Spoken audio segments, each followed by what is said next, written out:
right now in Georgia, you can still buy a house for under $70,000. Not a shed, not a trailer, an actual house. But there's a reason they cost that much. Today, we're looking at 12 homes across Georgia. Brick ranches, old Victorians, one-acre lots, houses with fireplaces and hardwood floors, and more square footage than you'd ever expect at this price. And one property so cheap, it almost doesn't make sense, which I'm gonna save for the very end. If you've ever wondered what cheap America really looks like in 2026, this is it. These are not renovated flips with staged furniture and fresh paint. These are raw deals, work needed. Some of them are in small towns you've never heard of. Some are in cities with real rental markets. All of them are under $70,000. Before we get into it, at the time this video was created, every property you're about to see was listed and available. Real estate moves fast. Some of these may be gone by the time you're watching this. The framework is what matters. What makes something worth looking at, what the numbers actually mean, and what you're really buying when the price is this low. Let's go. House number 12, Elberton, Georgia, $59,900. Street, Pulliam Street, 2 bedrooms, 1 bath, approximately 1,096 square feet, 0.32 acres, built roughly 1940. Local median household income, $41,454, Elbert County. We're starting in Elberton, a small city in northeast Georgia, Elbert County. Granite capital of the world, if you've ever seen that on a road sign. This house is on Pulliam Street, built around 1940. 2 bedrooms, 1 bath, just under 1,100 square feet on 1/3 of an acre. Asking price is $59,900. At this age and price, you already know the checklist: roof, electrical, plumbing, HVAC. A 1940 build means most or all of the original systems could still be in place, which means the inspection is not optional, it's the whole ballgame. A house that size in this condition realistically needs somewhere between $15,000 and $25,000 of work before it's solid, maybe more if the wiring is original knob and tube.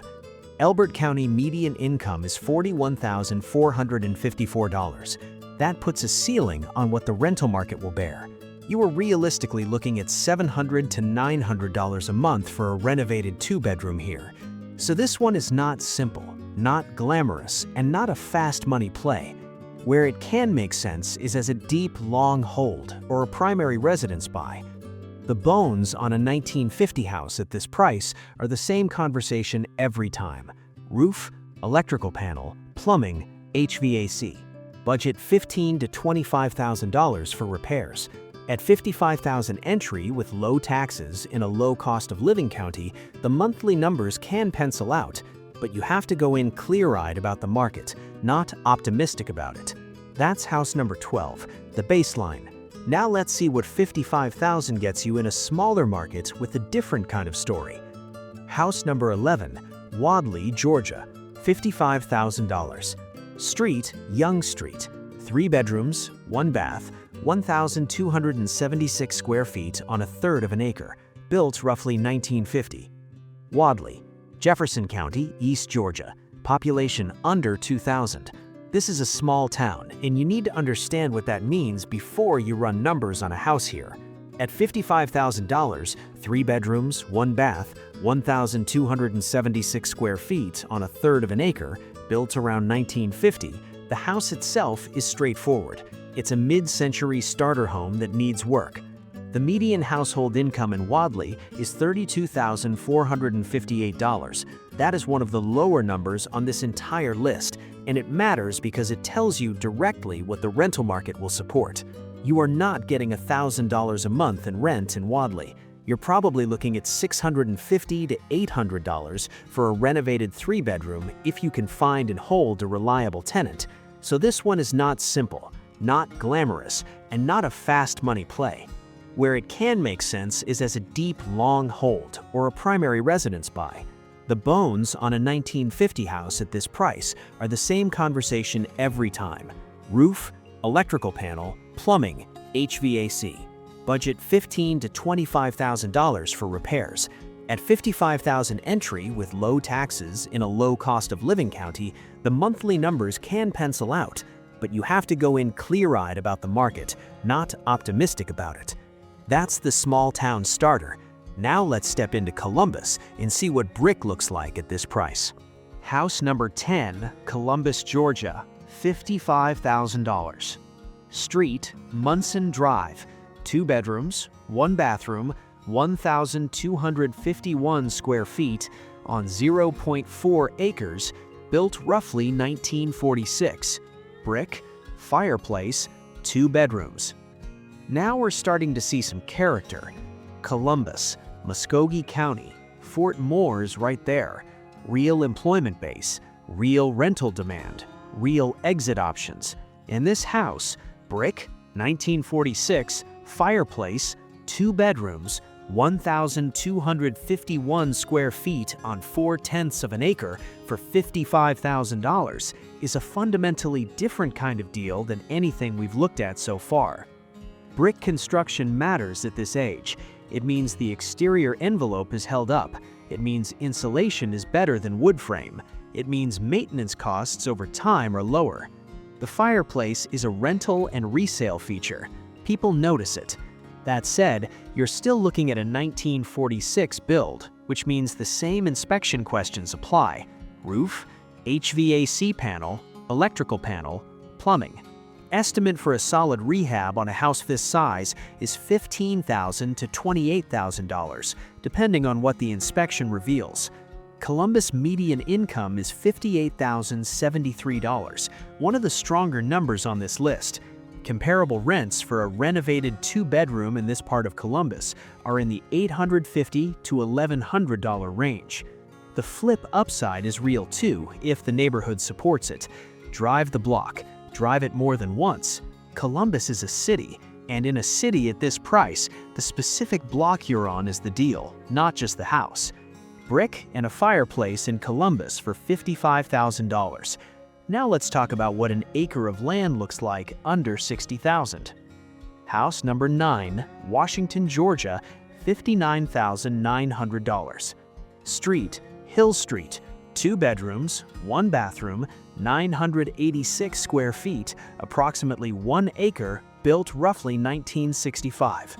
Under $60,000 and almost a full acre of land.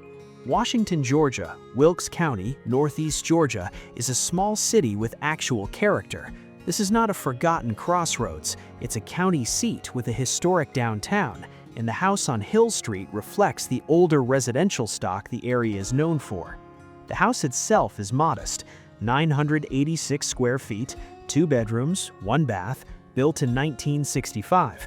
For some buyers, this is a teardown level consideration. For others, the 986 square feet is secondary to the acre of land under $60,000 and what you can do with that over time. The rehab on a 1965 ranch this size, if it needs a full reset, is probably in the $12,000 to $28,000 range if you're disciplined. As always, inspection first, budget second. Washington median household income is $47,946. Wilkes County median is $52,542, solidly middle Georgia. Rental demand in a town this size is limited but stable.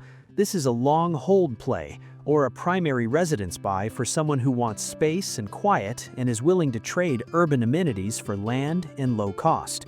The acre is what you're really buying here. 1 acre under $60,000. Now it's build on that. More land, more house, brick construction. House number 8, Abbeville, Georgia, $59,900. Street, US Highway 280, 3 bedrooms, 1 bathroom, 1,780 square feet, approximately 1 acre, built roughly 1960, brick. Brick, 1 acre, 1,780 square feet, 3 bedrooms, and the ask is $59,900. That is a lot of house and land for that price, and the brick construction on a 1960 ranch means the bones are likely solid if the property has been reasonably maintained. This is where the momentum on this list starts to build. Abbeville is Wilkes County, deep South Georgia. We know this market from the first video: small, stable, quiet. The median household income in Wilkes County is $47,946. Rental demand in a town this size is limited but stable. This is a long hold play, or a primary residence buy for someone who wants space and quiet and is willing to trade urban amenities for land and low cost. The acre is what you're really buying here. 1 acre under $60,000. Now let's build on that. More land, more house, brick construction. House number 7, Waycross, Georgia, $60,000. Street, Magnolia Drive. 2 bedrooms, 1.5 bathrooms, 1,258 square feet on 0.34 acres. Built roughly 1924. Local median household income, $37,398. Waycross. 1924. 2 bedrooms, 1.5 baths, 1,258 square feet on 1/3 of an acre. On Magnolia Drive in Waycross, $60,000. This is a mission-style house, and if you've seen mission architecture, you know what that means. Strong horizontal lines, covered porch, substantial presence on the street. This is not a box. This is a house with a personality, and it's been standing since Calvin Coolidge was president. Waycross is the largest city in Ware County, about 14,000 people, South Georgia. The median household income is $37,398, which is on the lower end of this list and sets a realistic rental ceiling. You're looking at $750 to $950 a month for a renovated 2-bedroom in this market. The half bath is a feature that matters, more livable than a strict 1-bath floor plan. Rehab on a 1924 house of this size needs a full systems review. Wiring, plumbing, HVAC, roof, all of it. Budget $20,000 to $35,000, depending on what's been updated. The flip potential here is tied to the architecture. Mission-style houses from the 1920s that have been properly rehabbed can command a price premium over generic ranch houses in the same market, because they're rare, they have character, and buyers notice them. If you want to buy something that stands apart at this price, this is it. Just respect the age. Now we're going back to 1900, but this time we're adding an acre of land. House number 6, Sandersville, Georgia, around $50,000. Street, South Indian Trail Road. 2 bedrooms, more than 2 baths, 1,744 square feet on approximately 1 acre, and it's listed at around $50,000. That is a lot of house on a lot of land for that price. But 1900 means the same conversation every time. You are inspecting everything. Foundation, structure, electrical, plumbing, roof, all of it gets looked at carefully before you commit. A C-1900 house that hasn't been comprehensively updated could have a rehab bill of $30,000 to $55,000 or more. The flip side is, if somebody has done meaningful updates over the decades and you can verify them, this is the kind of property that looks very different once it's finished. Washington County median income is $44,009. Sandersville is the county seat, which in small-town Georgia usually means the most stable residential demand in the area. Historic plus land plus a well-located county seat is a combination that makes this one of the most visually interesting deals on this list. Verify the bones before you fall in love with it. Historic, land in a strong county anchor. Now we move back into Columbus, but this one is a different animal entirely. House number 5, Columbus, Georgia, $63,000. Street, Hurd Street. 3 bedrooms, 1 bath, 1,082 square feet on 0.19 acres. Built roughly 1943. Hardwood floors, fireplace. Local median household income, $58,073. Muskogee County. Back to Columbus. Same city as house number 10, but different part of town, different era, different character. This is a 1943 build on Hurd Street. 3 bedrooms, 1 bath, 1,082 square feet. Hardwood floors, Fireplace, $63,000. Hardwood floors in a house this age are a feature worth preserving. If they're intact under carpet or in reasonable condition, refinishing them costs a fraction of replacing them and gives you something a rental or resale buyer genuinely wants. Same with the fireplace, it's a visual anchor. These details matter when you're trying to hold or sell in a market with options. The rest of the checklist applies: HVAC, electrical panel, plumbing, roof. Columbus 1943 built. Budget $18,000 to $30,000 for a thorough rehab. Columbus at $63,000 with hardwood floors and a fireplace is the urban option on this list. The city infrastructure, Fort Moore employment base, hospitals, schools, real transit, creates a rental tenant profile that small towns simply can't match. Comparable renovated 3 bedrooms in this part of Columbus are renting in the $900 to $1,100 range. Flip potential depends entirely on the block. Drive it more than once before you commit. Columbus shows you what the city option looks like. Now we're about to move into the big houses, and the prices don't go up. We're shifting into larger footprints now. More square footage, more presence, same price range. Pay attention. House number 4, Rochelle, Georgia, $69,000. Street, Gordon Street. 2 bedrooms, 1 bath, 1,697 square feet. Southern-style architecture with columns is something. It's $69,000. This is the kind of property that photographs well, shows well from the street, and pulls buyers and renters in before they even walk through the door. Southern-style construction from 1900 means you're getting column work, high ceilings, proportional rooms, and a presence that mid-century ranch houses don't have. That's the upside. The downside is the same one every C-1900 house has on this list.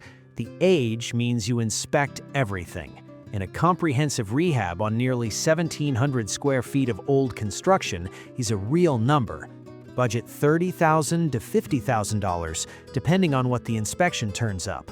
This is not a cosmetic project. This is a full systems and structural evaluation before you spend a dollar. Wilcox County median income is $48,036. Rochelle is a very small town. This is not a high-velocity market. The exit here is either a flip to a buyer who wants a character home in rural South Georgia, or a long-hold rental to a tenant who values space and architecture over location convenience. Know your buyer or renter before you commit, because the house itself is one of the most interesting things on this list. It just needs the right investor behind it. Southern style, 1,700 square feet, $69,000. Now let's look at what 1900 Victorian looks like. House number 3, Americus, Georgia, $68,000. Street, North Jackson Street. 3 bedrooms, 1 bath, nearly 1,800 square feet, $68,000. This is a drama house, and in the right hands, it becomes something genuinely impressive. Americus is in Sumter County, Southwest Georgia, home to Georgia Southwestern State University, which provides a real anchor for the local rental market. Student and faculty housing demand in a college town is a different kind of demand than pure residential. It's more consistent, less seasonal than you'd expect, and creates a tenant pool that values character and space. A sorority-restored Victorian with high ceilings and original millwork is exactly what that tenant profile notices. The rehab on a C-1900 Victorian of nearly 1,800 square feet is a serious project. Budget $35,000 to $60,000 for a thorough renovation. The structure, electrical, plumbing, and roof all get looked at before anything cosmetic happens. America's median income is $39,176, lower end of this list. That limits the rental ceiling for a straight residential play. But in a college-adjacent market with a restored historic property, you're not necessarily competing with standard residential rentals. You're offering something different. That can work in your favor, or it can make the unit harder to move between tenants. Know the local rental comp picture before you buy. The upside is real. So is the complexity. Victorian, 1,800 square feet, $68,000.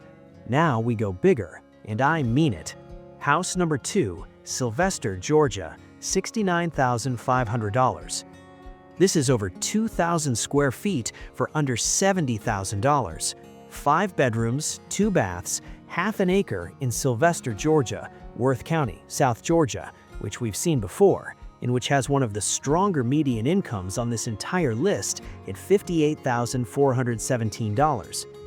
The house is on W. Pope Street, built around 1920 folk Victorian style, which means you get the vertical lines, the decorative trim, the front porch presence that makes these houses photograph like nothing else in this price range.